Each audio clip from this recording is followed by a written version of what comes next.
Yeah. Welcome. This is the Gisela show. Welcome to this Monday afternoon that is just gorgeous out there. Let's say hello to Amnon, our producer. Hello, Without him, Gisela. this wouldn't happen.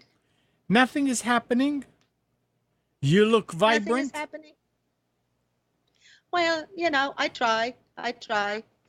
Between trying to keep myself occupied, trying to keep my health and my brain moving, I somehow always manage to.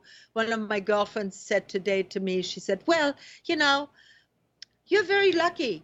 There aren't many people like you. It's true. And I was like, oh yeah. I thought everybody was like me.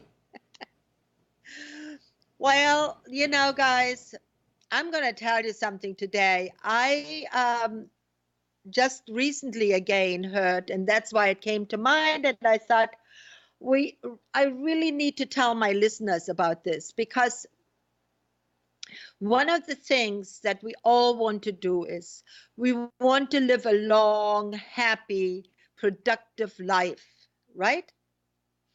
Now, sometimes that doesn't happen because, stuff happens. We get sick. We lose it sometimes. Sometimes we just lose it. Of no fault of our own, really. We think. Because every action has a reaction, as we know. I've talked about this before, but today we want to talk about something that is not quite so easily that we understand that, and that is medical errors. Now, everybody, when they go to the doctor, they want to believe the doctor. They think that the doctor does the right thing, or a health professional, or somebody like me. As you know, I'm a homeopathist. I have a very vibrant practice. I consult people every day on matters of their health. Now, thank God, most of my consult evolves around homeopathy, and that does not have really any side effects. But if I tell a person, if they have a lump in their breast, even though I don't believe in mammographies, if I tell them, don't go to the doctor, I can treat that with homeopathy, I don't know if that would be so wise. If I were that person, I would probably say, okay, I'm going to try your way for a week or 2 or maybe 3 weeks, and then I'll go to the doctor. So I believe that is the wiser choice. But when we look at medical errors, the first thing that comes to mind, what comes to mind for you, Amnon, when you think of medical errors? Lawsuits. Yeah, well, yes. But what do you think? What kind of medical error? Like, most people think of, well, they took the wrong leg. They took the, oops. No. That was a cat. That apparently is a medical error here too. But I don't know. They took the wrong leg. They took the wrong organ. Yeah, taking the wrong medicine is more common, probably. Being prescribed the wrong medicine, overlooking a condition. There we go. Now we're getting to more so. Most people do not think that overlooking a condition or so, think that is really medical error. However, medical error is really also a it's really a gamble with your life.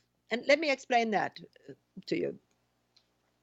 When we go to the doctor and have a blood test done, or we have some kind of test done, Right. usually they tell you what, well, you get the test done.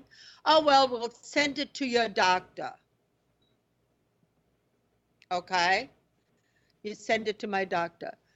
So most people and all of my clients that I talk to, what they all do is they wait for the doctor to call them, because if something is wrong, the doctor will call you, right? Right. Wrong. Not right. Not right. One of the frequent and most frequent things is getting to the problem too late, letting the problem slide. Let me explain. My husband, many, many years ago, contracted Lyme disease and was prescribed heavy anti-inflammatory because the doctor that he went to was not really up on Lyme disease. Like 10 years ago, they really didn't know much about Lyme disease. They didn't really know that Lyme disease could cause all these different things in your body. Like, he couldn't lift up his arm. He couldn't dress himself. I mean, he was just so stiff and he was so painful. His joints hurt so badly that he just couldn't really. So what the doctor did, he gave him anti-inflammatories. At that time, I was not really that well up on Lyme disease, so I couldn't really help him. Well, making a long story short, he then developed a cough. Constantly this cough. So what did the doctor do? Prescribes him one of those inhalers. Thank God he didn't take that, because I read the label, and we'll come to that. But by that time, I saw there was something seriously wrong. By the time we got him to the hospital, he had an aneurysm in the heart. In the heart. His heart was flooded inside and out with blood, and he was just about to die. They did open heart surgery, and they saved him. When they found this aneurysm in the emergency room, the doctor was a wise guy. He looked at the EKGs and the test result from the year prior. And he said, this is an old problem. He's had this. This could have been prevented. He said that out loud while I was standing there. And I looked at him like, well, that happens so many times, millions of times it happens. What also happens very, very often is that women all are urged to go have mammographies, have tests, have colonoscopies. They go and they have these tests done. And often the doctor afterwards says, oh, well, it was non-conclusive. There was nothing everything is fine. 6 months later, a year later, the person goes back, is tested again, and now there is a big lump, there's a big mass, there's a problem. And they look at if the doctors are wise and conscientious, they will look at past tests. And they will often see this matter was there already a year or two ago. Now it is becoming a real problem. Now the problem is much bigger. Another case of, again, goes to the hospital, has a minor procedure, really minor. The doctor prescribes a medication that is not indicated for what is being done, because it is almost the same, but not quite the same. So now, instead of having a procedure where it was maybe an overnight, client starts to feel worse and worse and worse and worse. Now stays in the hospital for a week. Now they all scramble trying to correct that. Most of these medical errors are not talked about.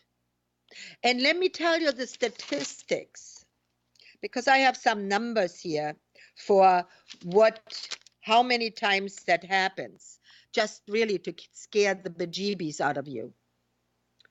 A new study of 120 clinical pathology labs where blood, urine, and other fluid tests are done estimates that each year in the United States, more than 2.9 million of these errors occur, and more than 160,000 patients are harmed in some way as a result of that. That's a huge number. That is a lot.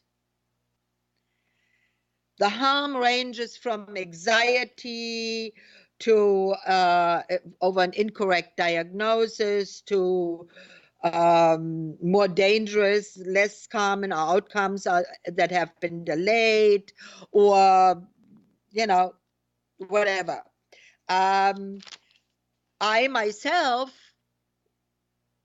went and stepped off my deck in the wintertime and thought I twisted my ankle. It was rather painful, but I limped in, I put ice on it and so on. But then since the next day it was still black and blue and very swollen, I thought, well, maybe I'll go and get an x-ray. I went and got an x-ray, and I was told there was just a sprain. So we had tickets to go to Cozumel, and in January, and so we went because it was just a sprain. I had never a broken foot, right? Well, in Cozumel, we had some tequila. My foot separated, the fracture, it was a hairline fracture, it separated. I had a broken foot. I ended up with a cast in Cozumel. Could have been prevented. Could have had the cast on here and maybe not have gone to Cozumel, or gone to Cozumel a month later. Thank God I fared okay. Many other people don't. Many other people have. Like I heard just recently of a woman that she had to have some tendons repaired in her hand, in her right hand. So she went to the best hand surgeon that she could find. She really researched her doctor well. She's a very bright woman. And he did the surgery, 3-hour surgery. Everything went well. She went home with a cast and with lots of medication for the pain and so on. Well, within 12 hours, she felt that her hand was hurting more than it should be, really. So she called up her doctor and she said, you know, my hand, well, she couldn't even speak to the doctor. The nurse talked to the doctor. Doctor said, oh, she's going to be fine, you know, fine, fine, fine, fine. Well, 3 days later, her fingers started to swell grossly. I mean, really hugely. She said, this is not normal. I want to speak to the doctor. Again, doctor was not available. Oh, it's going to be fine, fine, fine. It's just healing. She said, and she insisted. She said, I want to see a doctor. This is not right. And thank God she did. Thank God she did. Because if she would not have, here is what the other doctor who was, instead of the surgeon who did the surgery, he was there on duty and he looked at it and he's just went ballistic. He said, this cast is way too tight and he almost ripped the cast off, and the sutures had separated under the cast because the cast was so tight, and she had to be restitched. She had to have 3 more surgeries to correct this. So what's the moral of this story? The moral is you are the one who is the patient. You are the one who has to go after the doctor. You are the one. Don't ever have the doctor tell you or give you to the nurse or whatever. You demand to see the doctor. If you think it is out of sort, if you think there's something wrong, then you go after that doctor and you see that you're being seen. It's very much so. You know, I don't understand why people don't do that. You know, most people, they select their stereo or their washing machine with more meticulous care than their doctor. And if something goes wrong with that washing machine, oh my God, they're on the phone. They're right there, warranty, and I want to have satisfaction. There they can do it. If it's about their life, they seem to be complacent. I don't get it. If you have a problem, if you see that you go to see your doctor and he tells you every week or every 2 weeks or every 6 weeks, oh, I'll come back in a couple months, or come back in next week, or come back. You know, chiropractors are known for that. Oh, I got to see you next week. That's a great cha-ching, cha-chang. You know, I wish I would have patients like that I can say, oh, come back every week. Would be great. I would be rich. No, you can't fix it. Then you hand the patient over to somebody else, or you try to find a way to fix it. You don't just keep doing the same thing over and over. But it's not the doctor's fault. It's not. It's the patient who has to be proactive here. You have to be proactive. You have to say to the doctor, I want to have all of my records. I want to have my test result. I want to have my MRI. I want to have my blood test. You are entitled to that. In fact, you sign it. The Patient Act of, I don't know when that was instituted, but there is a signature that you sign that you are entitled to all of your records. So why don't you demand it? Why don't you? And then go, if you're not happy with that, the result that you got there, and you still feel ill, you go to somebody else. You find another doctor. And you know, I always hear that. Well, it's so hard to find a doctor. Yes, it is. Yes, it is. It's very hard to find doctors today. because most of them are in these doctor commune thing, kind of thing, where there is everything, you know, it's one big office where supposedly, so for your convenience. Well, I really don't think so. I really do think that these doctors now often are just, you know, and they have to be, because they pay so much in insurance, they pay so much in office help and everything else. Their priorities are very different from mine. My priority is I want my client to get better, and I will turn over every piece of knowledge that I have at my disposal to make that person better. And if I have to sit up nights to turn the pages of the books that I need to find the information in, well, then I will do that. Ask your doctor when he did that the last time. Because they have, what, 30, 40, 50, 60 patients a day. Errors are easily made, but it's not just the doctors, it's the labs.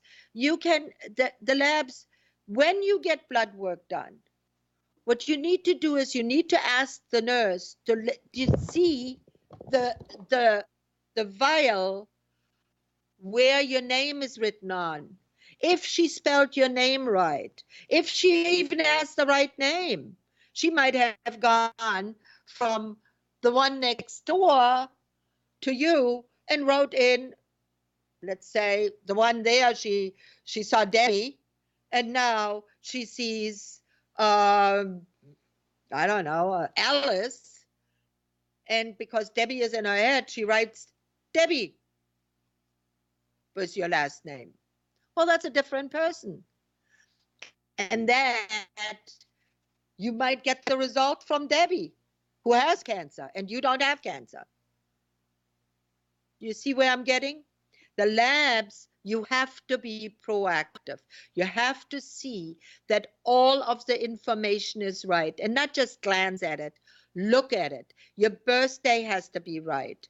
Your address has to be right. Your telephone number has to be right. And your name has to be rightly spelled. Another thing is you read all of the labels and all of all medication. The internet is a beautiful, wonderful thing for us. You get a prescription of XYZ, you go on to the computer, you type in XYZ, and you find out what side effects are in that medicine. Or if that medicine is even for you. It might be not even for you. It might have different symptoms than what you explained. This medicine that you both prescribed might be a medicine that makes you drowsy.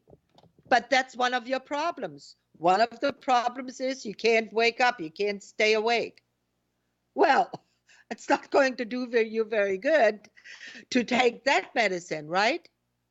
So you need to understand what you're taking. Too much work. And like I said, what? Too much work.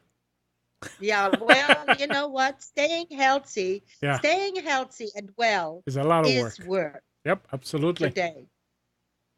It's like, you know, it's the same thing as with a marriage, you know? Everybody thinks, oh, well, I'm getting married and I'm going to, and we love each other.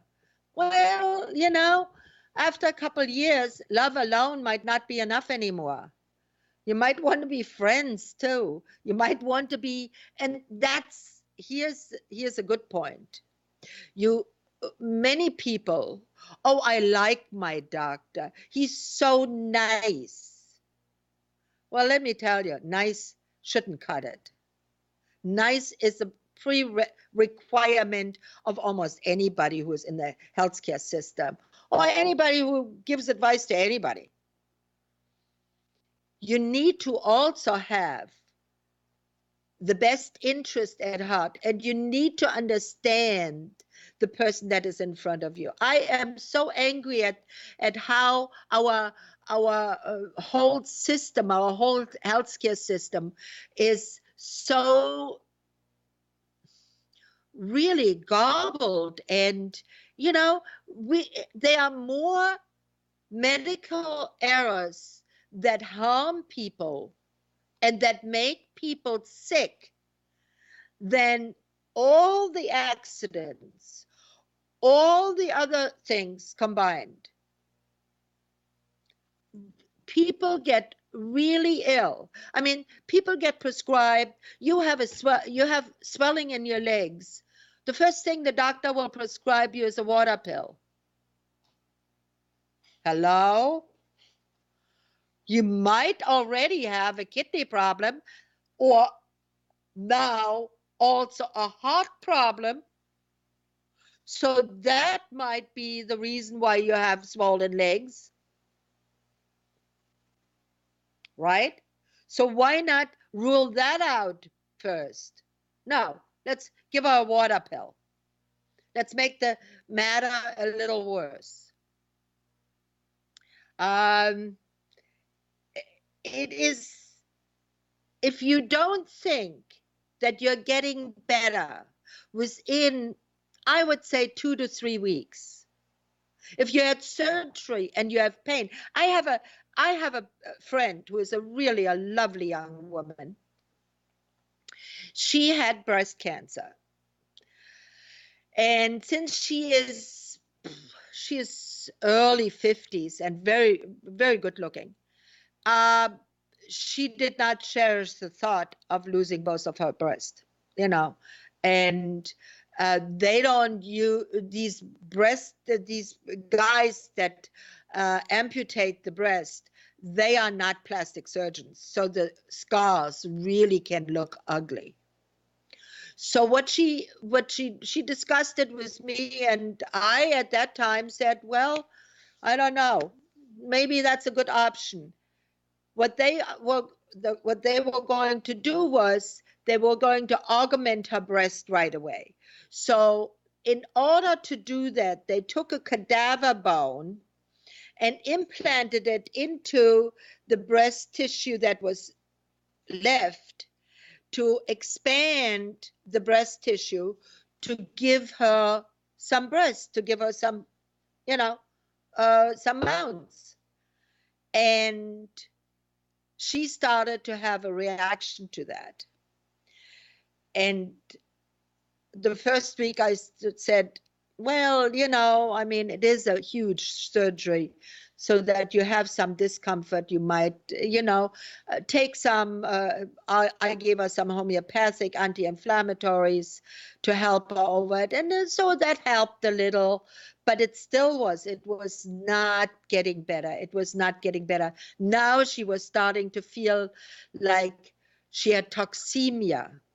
I mean, it was really, her whole body was starting to almost swell. She felt nauseous most of the time. She had brain fog. I mean, she was a mess. So I finally said, you need to go and see your doctor. Well, I heard, well, he's a nice guy. I called him. He was supposed to call me back. He hasn't called me back yet. I said, well, okay, let's wait another day. Let's give him time. He didn't call her back. I said, well, what about you calling him back? Well, he's a nice guy. I don't want to bother him. I'm going to be all right. I'm going to be all right. Finally, I said, hey, listen, if you don't call him, I call him, because I don't have that many friends to lose, I like to keep you. So let's call the guy and let's see what's happening here. Well, here's what happened. This cadaver bone that she had in her gave her a huge infection, She had an infection throughout her whole chest. Now, if that would have been right away remedied the first time when she complained about it, like a week or two before, it wouldn't have been such a big deal. They would have taken that out, and they would have given her some antibiotics and that would have been it. But now she had toxemia throughout her body. And now it was a real big deal. She had to be on intravenous antibacteria, which, by the way, did not really work. And then I came and I added homeopathic remedies to that and started to, and we started then slowly to go back up. She never did go for another breast because she was cured. She said, that's it. I said, you know what? You wear these padded bras, you're going to be fine. She has a bedazzling smile and she has a great looking face. She doesn't need those breasts. Anybody will fall in love with her. But, that could have been prevented. And it's up to you. Don't ever say, oh, the doctor is busy. Oh, he's such a nice guy. Oh, no. And I trust him. No. You find out. You find out where his training was, how many of these he has done, what he's doing. You research the hospital. It's your life. It's your life. And you know what? Dying is the best part of it. Being the rest of your life sick is what you might expect. And that is not a good thing for anybody. There was another one who was diagnosed with colon cancer. Didn't get a second opinion. Panicked right away. Oh, yeah. Oh, the doctor knows what he's doing. Oh, yeah. He told me already this and this. She had a 6-hour operation. They took 2 feet of her intestines, small intestine, large intestine. She had the bag for several months. And then after about 2 years, she went back and for a retest, and she overheard 2 doctors talking to each other that they thought of the test results that were there. They looked at all the previous test results and all the previous history. They said she never had cancer. She is from now on. She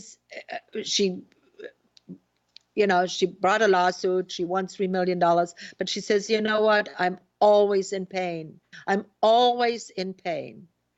I can never, that $3 million is, neck and back surgery. So much is being done with that.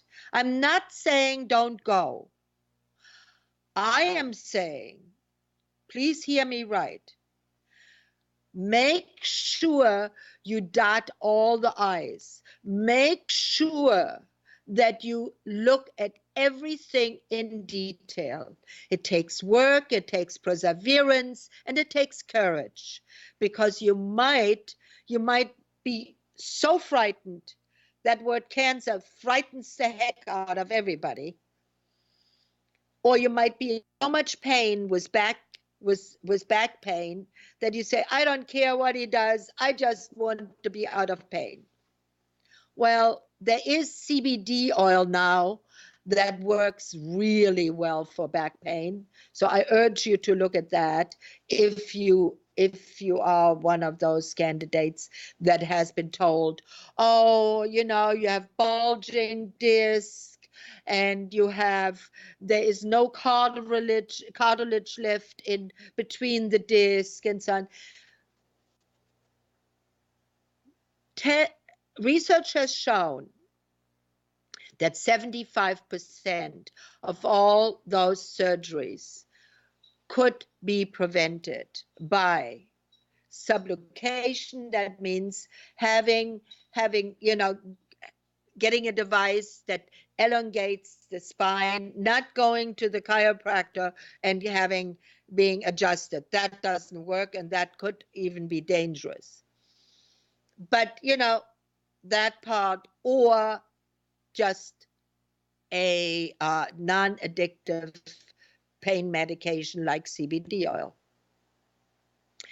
In some cases, you need to have back surgery.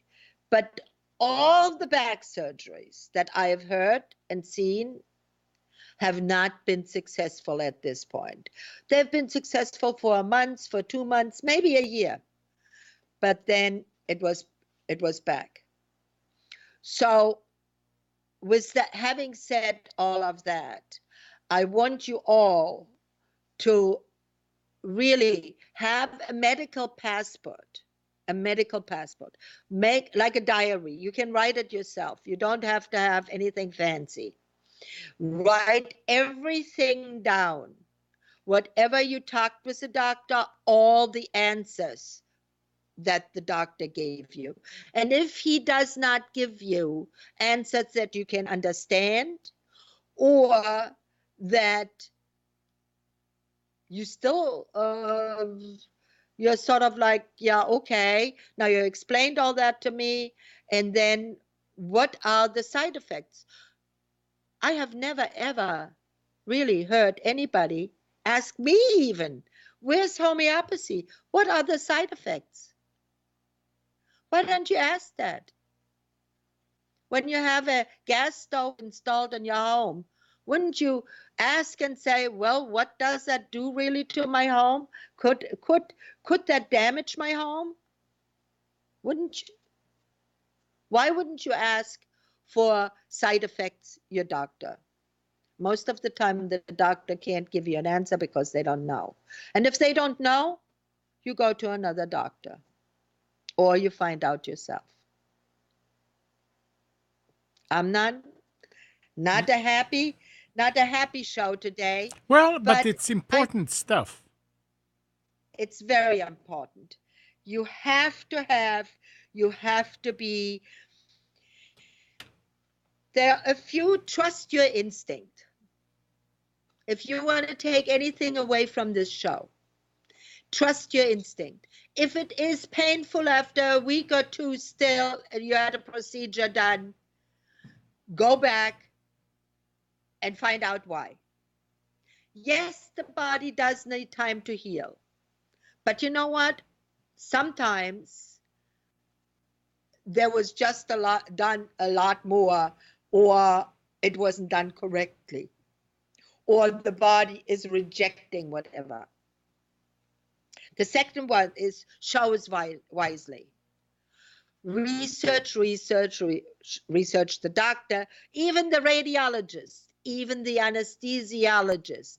Do you know how many people have had damage from the I can't even pronounce it. I find it's going and being under is very repulsive to me. I don't ever want to lose control of anything. So I'm scared to death of these guys, anesthesiologists, the radiologist, the one who reads your charts. Find out what their training is and who they are. Read the label on your blood work, on your urine test sample that you give in, on your any kind of sample that you give in. Read the labels on medication. I think I told you that last week was a client of mine went to the hospital because she had abdominal pain, and they wanted to give her morphine. And I said, morphine? Okay, she has pain, but I don't know, morphine? Oh yeah, well, they wanted to give her a whole milligram of morphine. I said, you know what? Give her 1/3. Let's see if we can build up. And the nurse looked at me and she said, I think I can do that. I think that's wise. Nurses know. If you can't get anywhere, especially in the emergency room, talk to the nurses. Don't talk to the doctor. Talk to the nurses. The nurses will tell you more. Read their face. They will not tell you don't do it, but they will show on their face either it looks alarmed or it looks startled or surprised. You might want to rethink whatever the doctor said. And have a little medical history always with you. Write in a little booklet all of your medical history. It's very important. Even stuff that happened a year or two ago, okay? If you don't have it. Become a pack rat with all of the medical. If you have done a lot of tests and so on, keep every test. Look at it. If you don't, and you look yourself. Compare with them. Say, okay, last year we had a blood test. My reading was yada, yada, yada. This year we have a blood test. My reading is such and such. Does that, no, there's something really out of whack here. Do it. It'll save your life. And always, when you don't know, get a second opinion. And I hope that you join me next Monday again at 5 p.m. right here, where I will tell you the truth and I will put you towards the path of good living, that you live healthy and with vigor and fun and enjoy your life. I am glad you could join me today. Thank you very much. And please don't forget to rate the show right on the bottom there where you clicked in. Amnon, tell them exactly where that is. You go to nissancommunications.com, and on the menu on the left, it has rate a show. It won't ask you even for your email. It'll ask you for what show and what date. That's it. Great. Please do. I would appreciate it very much. And like me on Twitter. I need a few more likes there. And like me on Facebook. You just put in Gisela Di Carlo and my Facebook page comes up. I hope you have a terrific week. I hope you don't have any pain. I hope you don't get sick. I hope you do not have any interactions with any kind of health practitioner for anything that you need. I hope that you are all very, very healthy this week. See you next Monday. Bye-bye.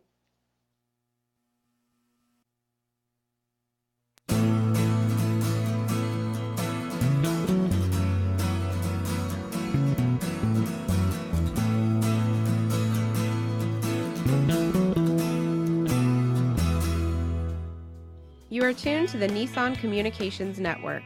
If you tuned in too late, you can always watch each program in its entirety or download an MP3 audio file of it in the archives section at nissancommunications.com. Don't forget to subscribe to our YouTube channel, follow us on Twitter, and like us on Facebook.